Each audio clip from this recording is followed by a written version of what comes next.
If you've got a solar panel on your roof, then there's a good chance you're making a simple mistake that is killing your energy gains. Right now, somewhere between 70 and 80% of solar owners are making the exact same error, and it's costing them hundreds of dollars every single year. But the strange thing is, you probably wouldn't notice the problem just by looking at the panels. Everything still looks fine on the surface. So stick around, because today I'm going to share the single biggest mistake the vast majority of households make when it comes to solar, and how with just half an hour of effort, you could boost your panel's output by as much as 25%. But before we get to the fix, we first need to understand the problem that's quietly affecting your solar panels. And to do that, you have to understand what a solar panel actually is. At its core, it's a light harvesting machine. When a particle of light strikes the silicon cell underneath the glass, it knocks an electron loose, and that movement is what becomes the electricity that powers your home. It's simple, silent, and has no moving parts. But it depends on one thing above all else: a clear path between the sun and the silicon. And that's where the problem begins. Because your panels don't sit in a sealed environment. They sit outside, day and night, exposed to everything the sky throws at them. Over time, a fine layer of dust, pollen, sap, and bird droppings settles onto the glass. We usually treat solar panels like a maintenance-free device, something you install once and forget. But in reality, they behave more like a car left outside, slowly collecting grime over time. And every thin layer of that grime acts as a physical filter, blocking light before it reaches the cell underneath. At first, this just looks like a gradual dimming. Nothing too serious. But it gets worse because of the way panels are built.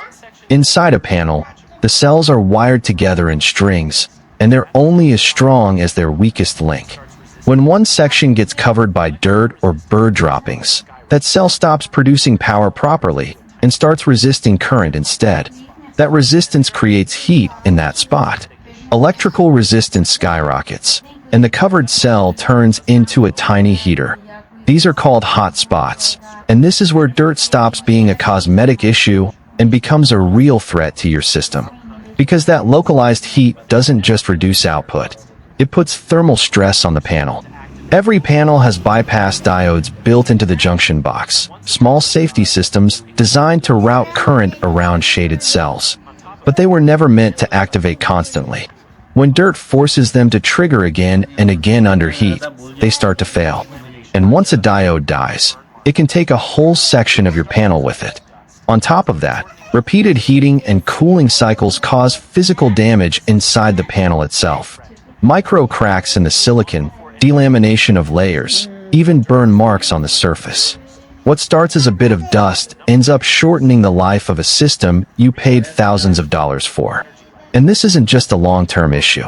Long before permanent damage sets in, dirt is already affecting performance. And the numbers here are staggering. Research from the National Renewable Energy Laboratory shows that annual losses from soiling typically sit somewhere between 0% and 6%. That might not sound like much, but that's just an average, and averages hide extremes. In dusty or industrial areas, that figure climbs anywhere between 15% and 25% of total output. And in the worst cases, after heavy dust storms, panels have been recorded losing as much as 80% of their power until they were cleaned. And this isn't just one country's problem. International data makes it very clear. In Al Sib, Oman, a 2-week study found uncleaned panels lost almost 19% of their power compared to cleaned ones. In Kuwait, researchers measured losses of nearly 46% over 3 months without cleaning. In Qatar, energy yield dropped around 15% after just 1 month. And in Saudi Arabia, efficiency fell over 33% after 1 month, and nearly 66% after 6 months. That's a panel losing 2/3 of its power, not because it's broken, but simply because of dirt. Now here's the good news. The moment you become aware of this and start addressing it, the improvement is immediate. This is not a slow recovery. Studies show that panels neglected for months can jump back up by around 5% to 15% output as soon as they are properly cleaned. You wash the glass, and the power comes back the same day.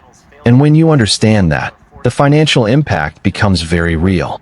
Every single watt your panels fail to produce is a watt you have to buy back from your utility provider at full price. That lost energy is a direct hit to your wallet. Say you spend around $100 a year on cleaning equipment, and in return you recover around $300 worth of energy. That's roughly a 200% return on investment. There aren't many places where simple maintenance gives that kind of payoff. But the damage goes deeper than just monthly bills. Every dollar of lost energy also pushes back the payback period of your system. If your panels are running at 80% instead of 100%, your investment isn't performing the way you think it is.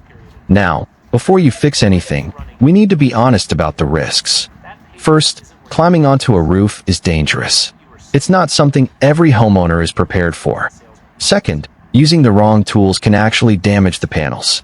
A pressure washer or a stiff brush can scratch the anti-reflective coating on the glass. Even microscopic scratches scatter light permanently, reducing efficiency. And worse, it can void your warranty. Then there's water. Most people use tap water without thinking, but tap water contains minerals like calcium and magnesium. When it dries, it leaves chalky residue and streaks that reduce light penetration. That's why professionals use deionized water, so the surface dries completely clean. So how do you actually fix this safely?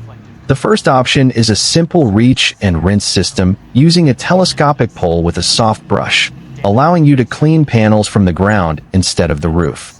The key is using a basic inline deionizing filter so no minerals are left behind.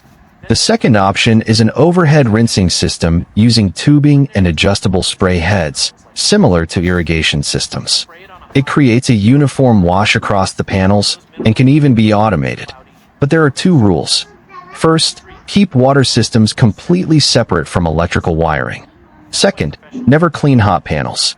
Always do it early morning or after sunset, because cold water on hot glass can cause thermal shock and cracking. The third option is robotic cleaning systems. These move across the panels automatically and clean on a schedule without human effort. They are efficient, but usually used in larger systems due to cost. The fourth option is hiring professional cleaning services, which many homeowners now use seasonally. In many cases, the energy recovered from cleaning pays for the service itself. Cleaning frequency depends on environment. In rainy climates, once or twice a year is usually enough. In dry or dusty regions, you may need cleaning every few months to maintain performance. So here's the final picture. Solar panels are not install and forget systems. They are performance systems. And performance depends directly on maintenance. The homeowners who get the most value are not the ones with the biggest systems. They are the ones who understand this simple truth. You can either accept slow performance loss year after year, or spend a little time restoring full efficiency. And often, the difference is much bigger than people expect.